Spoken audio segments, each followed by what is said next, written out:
সপ্তাহের ব্যবধানে দাম বেড়েছে প্রায় সব ধরনের সবজির, কমেনি পেঁয়াজের ঝাঁঝও। বাড়তি দামে নাভিশ্বাস ক্রেতাদের, তবে কিছুটা স্বস্তিতে মাংসের বাজার। রাজধানীর বিভিন্ন বাজার ঘুরে বিস্তারিত মাহাদি সেকেন্দারের রিপোর্টে। মোহাম্মদপুর টাউন হল কাঁচা বাজার। এখানকার সবজির রং আর ধরনের বাহারি সমাহারে চোখ জুড়ালেও অস্বস্তি দামে। সপ্তাহের ব্যবধানে বেগুন, পটল, করলা, ঢেঁড়স, টমেটো সহ সব ধরনের সবজির দাম বেড়েছে ৫ থেকে ১০ টাকা করে।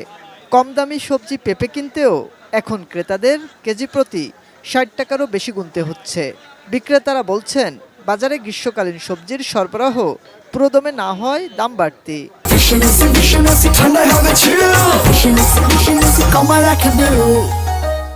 এই বেগুন ১০০ টাকা, করলা ১০০ টাকা, এই টমেটো ৪০ টাকা, সিম আছে সিমের সেজন্য ১২০ টাকা, চিচিঙ্গা ৮০ টাকা, শসা ৮০ টাকা, অর্থাৎ টোটাল সব সবজি ৮০-১০০-র ভিতরে। পেঁপের দাম ৭০ টাকা ৮০ টাকা, সবচেয়ে পেঁপের দাম বেশি।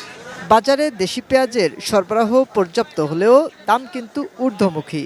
বাড়তি দামের যৌক্তিক কারণ জানেন না খুচরা বিক্রেতারা। অ্যাভেলেবল পেঁয়াজ ৫০ টাকা পেঁয়াজ বেচলে তো মনে করি কিছু বাঁচবো না, কিছু তো বাঁচাতে হইব আমাদের।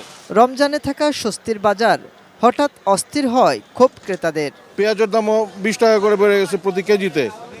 কেন ভাই, রাতারাতি কেন বাড়বে? দামগুলো যখন বাড়ে তখন আসলে কোনো রিজন থাকে না, হঠাৎ করেই বেড়ে যায়। খারাপ অবস্থা, মধ্যবিত্ত মানুষের জন্য অনেক কষ্ট। তবে গরু এবং খাসির মাংসের দাম অবশ্য বাড়েনি।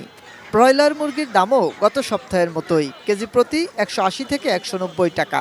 সোনালী মুরগিও মিলছে আগের দামেই। মাহাদি সেকেন্দার, এটিএন নিউজ, ঢাকা।